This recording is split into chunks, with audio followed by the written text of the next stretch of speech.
Assalamu alaikum, que la paix soit sur vous. Dans une précédente vidéo, nous avons vu ensemble l'importance de vivre le Coran. On a vu que le prophète sallallahu alayhi wa sallam avait pour comportement le Coran. Il était un Coran qui se déplaçait parmi les gens. Et nous, à notre échelle, on s'efforce, on essaye d'être au moins l'expression de quelques versets. Et donc c'est pourquoi je vous propose cette série de vidéos dans lesquelles nous allons prendre un verset, le méditer, on va méditer sur ce verset, l'expliquer et voir comment on peut l'appliquer dans notre vie de tous les jours. Et le verset que j'ai choisi aujourd'hui, c'est le verset qui se trouve dans la sourate Al-Hujurat, les appartements, le verset 6, dans lequel Allah subhanahu wa ta'ala nous dit « Ô vous qui avez cru, si un pervers vous apporte une nouvelle, vérifiez-la, de crainte que par inadvertance, vous ne portiez atteinte à des gens et que vous ne regrettiez par la suite ce que vous avez fait. » Alors ce verset, il a une histoire, il a été révélé suite à un fait qui s'est produit à l'époque médinoise.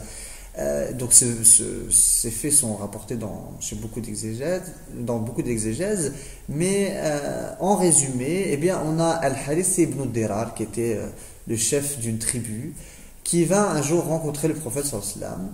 Le prophète sallallahu alayhi wa sallam l'invita à l'islam et Al-Harith accepta. Et puis Al-Harith ibn Dirar, il dit au prophète sallallahu alayhi wa sallam, je vais rentrer dans ma tribu et je vais inviter les gens de ma tribu à l'islam. Et ceux qui accepteront l'islam, je te propose de collecter leur zakat, leur aumône légale, et puis à une période donnée, tu m'enverras un de tes messagers pour récolter cette zakat, cette aumône légale.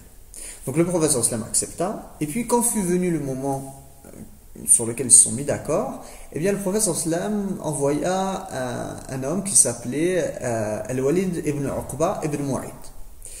Et quand les gens de la tribu d'Al-Harith entendirent qu'un messager du prophète sallallahu alayhi wa sallam allait venir, ils se sont réjouis, ils étaient contents, ils sont sortis du village pour pouvoir accueillir Al-Walid. Ça, c'est une tradition qu'avaient les Arabes à l'époque pour honorer un invité.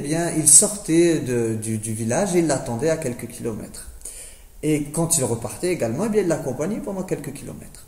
Donc, les gens de la tribu sont sortis pour attendre Al-Walid. Et quand Al-Walid apprit que les gens étaient sortis et qu'ils l'attendaient, lui, il a pris peur.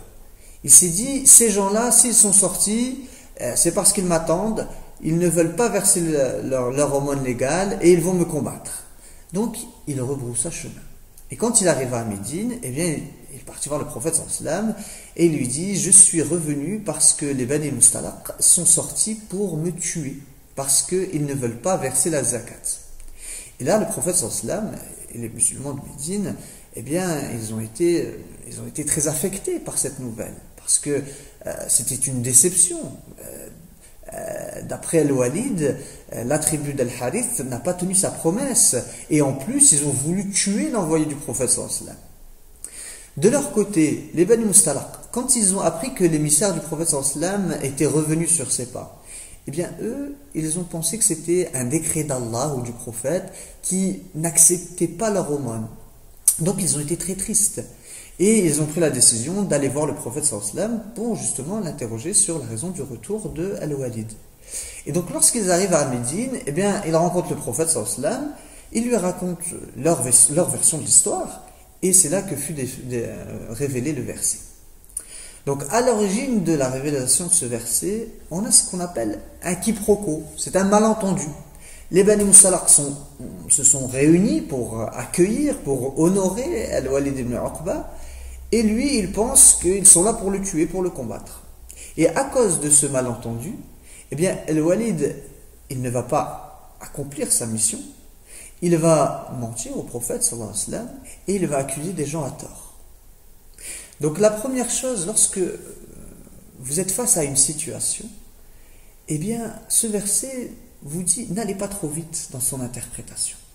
Prenez le temps d'avoir tous les éléments en main pour pouvoir correctement traiter l'information. Beaucoup de problèmes dans l'amitié, dans la famille, dans les couples par exemple, sont dus à ces malentendus. on interprète mal un mot, une parole, on va l'extrapoler. Et au lieu de trouver une explication saine, eh bien on finit par se convaincre que l'autre veut nous blesser, il veut nous faire du mal. Par exemple, tu es au téléphone avec ton épouse ou avec ton mari et tu lui racontes ta journée et d'un coup la communication s'arrête.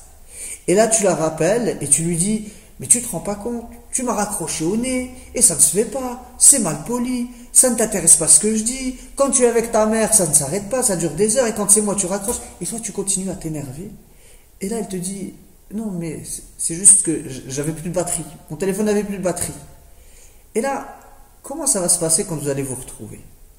Toi, tu t'es emporté, sans raison, tu n'as pas pris suffisamment de recul. Et juste parce que tu as eu un soupçon, eh bien, parce que tu ne sais pas ce qui se passe derrière le téléphone, ça reste un soupçon, eh bien, tu soupçonnes que c'est parce que ta femme ne s'intéresse pas à ce que tu lui disais qu'elle a raccroché. Et Allah nous dit, ô vous qui croyez, évitez tant que possible le soupçon. Il y a des soupçons qui sont des péchés.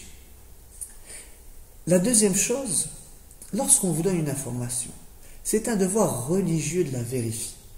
Aujourd'hui, on entend toutes sortes de propos, des théories, des accusations, et souvent tout ceci est faux. Avec le temps, on se rend compte que c'est faux, on se rend compte que c'est des choses qui sont infondées ou qui sont basées sur des informations tronquées. Donc pour ne pas se faire manipuler, il faut prendre le temps de vérifier l'information. Il faut s'assurer de sa véracité. Donc, appliquer ce verset au quotidien, eh bien, c'est savoir prendre du recul. Prendre du recul sur ce que je vis, prendre du recul sur ce que j'entends, sur ce que je vois et sur les informations qu'on me rapporte. Et ça, c'est un réel effort. C'est un effort intérieur, mais qui est nécessaire. Parce que sinon, Dieu nous donne les conséquences. Il nous dit dans la suite du verset que si nous ne faisons pas cet effort, eh bien, on risque de porter atteinte à l'autre. On risque d'être injuste et on finira par le regretter. Qu'Allah nous facilite et nous permette de mettre en pratique ces enseignements.